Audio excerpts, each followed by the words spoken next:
I am going to get so much hate for making this video, but it just has to be said. And bear in mind, I'm not like a dick rider when it comes to this, but it's just so blatantly obvious and it's so blatantly staring me in the face at the moment, folks.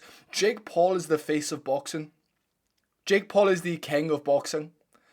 And you can slag him off and discredit him all you want for fighting older guys, but in his first 12 professional fights, I believe he's got 12 professional wins now, and obviously that one defeat, which was to that absolute plonk, Tommy Fury. Jake Paul fought Tommy Fury at 6 fights. Tommy Fury was at 8. It was a split decision. It was a pretty shit fight, if I'm being perfectly honest. Jake just didn't look fast. He didn't look comfortable. He just looked off. But he fought Julio Cesar Chavez Jr. last weekend, and I thought he looked absolutely fucking fantastic. That's it. Simple as that. He looked like he'd settled into the weight class. He looked comfortable. He had more shot selection. And you can say, oh, well, Chavez just stood there and took it. Doesn't fucking matter. Doesn't fucking matter. He outclassed the man. He outclassed the former world champion. Yes, Julio Chavez is a former world champion at the super middleweight division. However, it's still somebody who can box. It's somebody who's tough. It's somebody who's... Who the fuck in their first 10 fights is fighting 10 rounds? Do you know what I mean? Like, and Jake Paul doesn't have an extensive amateur career. You can compare him to certain people, and yes, technically, boxing-wise, he's not the best when it comes to the comparison of a world champion, world-level fighter with 50 amateur fights. No. The man is just solid at fighting. He just can fight. He's got a big head. He's tough. He knows the fights to pick, and he's improving. And this is why he's the king of boxing at the moment, folks. The guy is improving every single fight, and we're watching him learn on the job and slowly increase the skill level. And right now, the only fight that makes sense is that Tommy Fury rematch, because that Jake Paul that we seen fight on Saturday night, if he can lose maybe about 7 pounds more and drag Tommy Fury down 7 pounds more, he beats Tommy Fury. He looked sharp, he looked strong, he had more shot selection than just a right hand and a left hook like he had in the Tommy Fury fight. And he's got a better team around him now. His cardio is better. He's just pushed for 10 rounds against throwing over 400 or 500 punches. Now, this is very difficult to do, especially within your first 13. This is his 13th fight, I believe it was. It's difficult to do, and Tommy Fury's never been there. If Jake Paul goes to Tommy Fury and says, look, we're going at it for 10 rounds, I believe Tommy Fury will fight at a much slower pace than Jake Paul would in that rematch. Because Tommy Fury's never been that distance before, and he does slow down. He's got big, heavy, muscly arms. And the man is a part-time boxer. Like, the thing is, he goes on about, like, oh, I'm famous enough to fight on my own shows now, like the one in Hungary and Budapest a few weeks ago, but no one cares about it. He's never going to have the payday. Apparently, he's pricing himself out. You beat Jake Paul in a split decision. If you're the true man of your word, if you truly want to be a world champion, get back in the ring with him and right that wrong for whatever amount of money. It should fucking hurt you to your core you couldn't finish him. I think it would be a fantastic fight, and I do think Jake Paul would win. I really do. Obviously, Fury's going to come forward with that star step jab and try catch him, but I just think Jake Paul will be slightly too much this time, and Jake Paul has been in there 7 times, and Tommy Fury has only been in there twice since their first fight. I believe it's 6 times for Jake Paul. He fought Diaz, he fought Borland, he fought Andre August, he fought Chavez. That's 4. He fought Mike Perry and he fought Mike Tyson. That's 6 times. And yes, the Mike Tyson fight was a bit of a faff. That was the one where I was like, okay, this is a really bad look. However, he did 270 million live concurrent viewers for that fight. It's the most viewed sporting event of all time. So, in combat sports, that is. So, like, yes, it was on a free platform, but even if you convert that to, let's say, fucking 1 in 10 people were buying the pay-per-view, it's still more pay-per-view numbers than we've seen in a very long time in terms of boxing. The man made 80 million from it. I would do the same.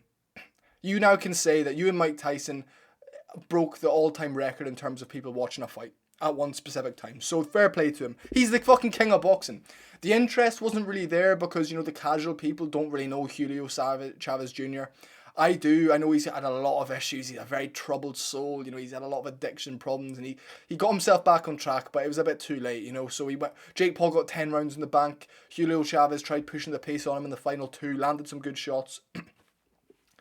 Jake Paul's footwork has improved a lot. His speed has improved a lot. His shot selection really impressed me. Now, I'm not talking like he's a fucking world beater yet, but he's definitely improved. He's definitely the best.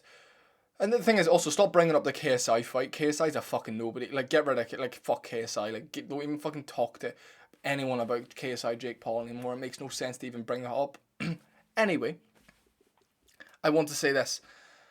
Tommy Fury versus Jake Paul should be next. I say do it. November, December time. I think November would be the perfect time. Get Jake Paul to be active right back in there. Don't have like 5-6 months off again. He had a lot. He had it would have been like 7 months off, 8 months off since the Tyson fight, and you could see the improvement he's made in that time. I know he had a few injuries, going into the Tyson fight, so probably just healing them up, taking a holiday, taking a break.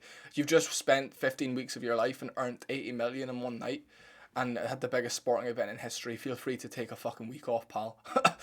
So I like the guy. I think he's entertaining, and it comes down to that old McGregor quote: love him one week, fucking despise him the next week, as long as you get paid both weeks. Who gives a fuck?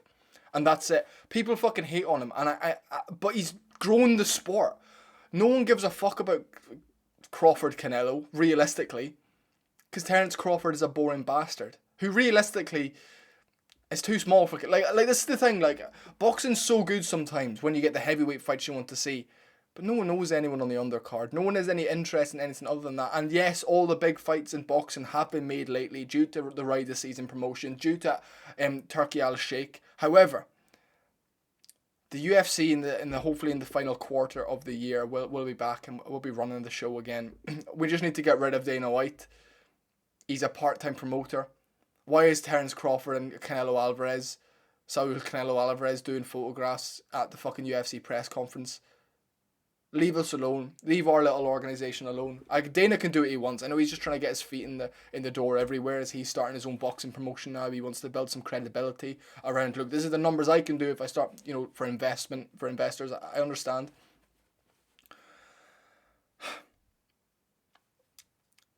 All of you guys that hate on Jake Paul, saying, oh, Piers Morgan, you could have put a... You're not understanding. This guy is not a seasoned amateur. This guy fought Deji and Inison Gibb, and then was like, fuck it, I'm going to become a world champion. That's the path he took. It's not like he's an undefeated pro prospect beating up journeymen who's had 70 amateur fights like a Lomachenko would have, for example, This guy is fighting better opponents than most pro boxers would in their first 20 fights. Fucking name Devin Haney's first 20 opponents. You fucking can't. Devin Haney couldn't even name them. Jake Paul could list off the big names that he's beat and who have some credibility within boxing and combat sport.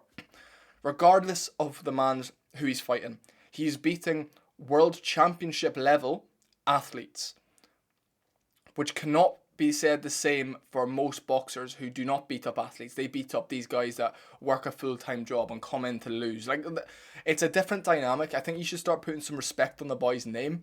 He's 28 years old. He's going to stay active until probably his early to mid-30s.